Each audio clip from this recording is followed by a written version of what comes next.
Good morning, everyone. We will continue acid, bases, and salt chapter of chemistry. And today you have to open page number 22 of NCERT and see activity 2.8. What we are asked to find out in this activity, that what enables the substance to conduct electricity. So here we are asked, I am reading the activity for you. We have to take glucose, alcohol, hydrochloric acid, sulfuric acid. Okay, let me write formula of all. This is formula of glucose. This is alcohol. This is HCl and sulfuric acid. So we have to take these substances.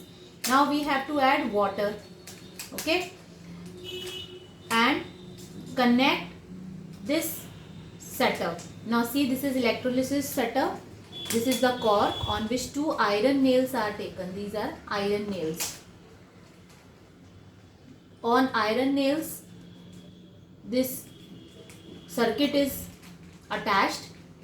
Here in circuit you see this is a 6-volt battery, bulb, switch. Now when this key is closed or switch is closed, the circuit becomes complete and the electricity starts flowing from this battery. Okay, so see this, as soon as this current starts flowing, passing through this solution which is having dilute HCl. Now what we have to do, how to make solution, we have to add this HCl in water. Clear? So this is going to become acid solution. So the current will flow to this solution and we will see that the bulb starts glowing. So here when there is no connection between the two nails, still we are observing that the bulb is glowing. That means something is conducting the electricity. So what is conducting the electricity? This is just because of the hydrogen ions. Okay, so hydrogen ions are passing this current which is coming from this end to this battery, one of the end. This is negative, this is positive, and the bulb starts glowing. This is completing the circuit.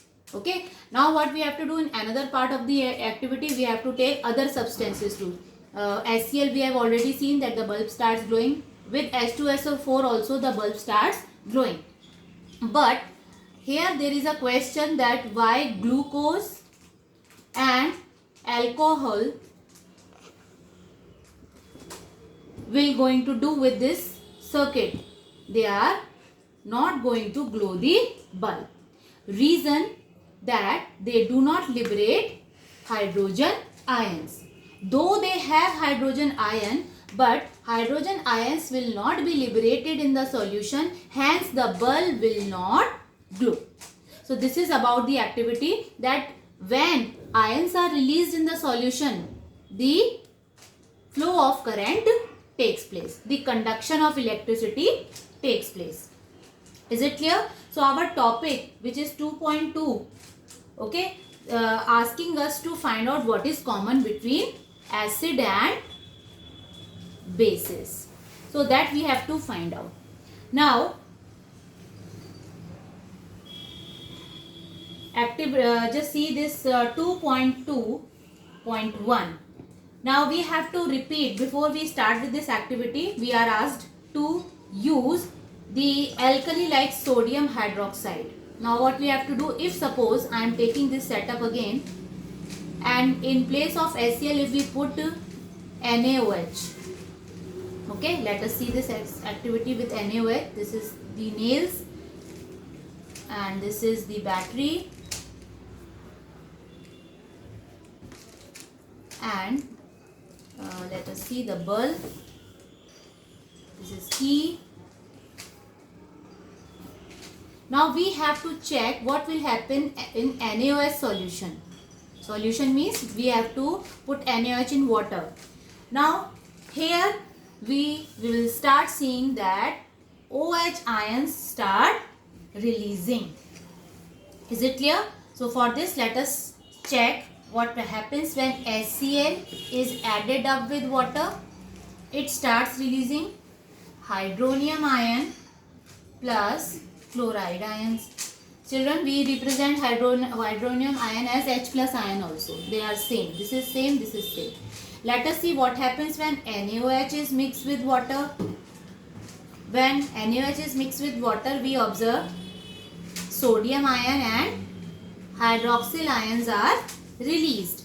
So this is also a ion. Okay. So again we will observe that the bulb is glowing.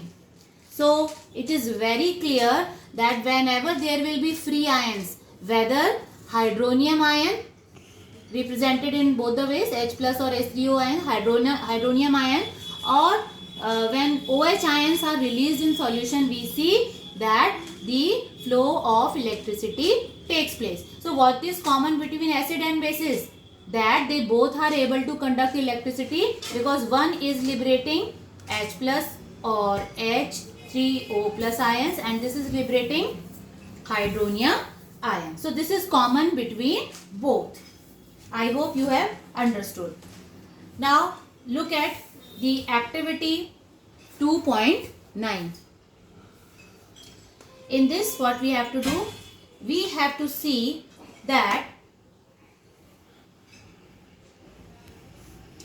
take 1 gram of NaCl in a clean and dry test tube and set up the apparatus as shown in figure 2.4. Look at 2.4 on page 23 of your NCERT. Now add some sulfuric acid to the test tube. What you observe? Is there any gas coming out of the delivery tube? Test with blue litmus paper, in which case does litmus paper change color? On the basis of the above activity, what do you infer about the acidic character of dry HCl gas and HCl solution? So what we have to take? We have to take 1 gram of NaCl. Let me rub it.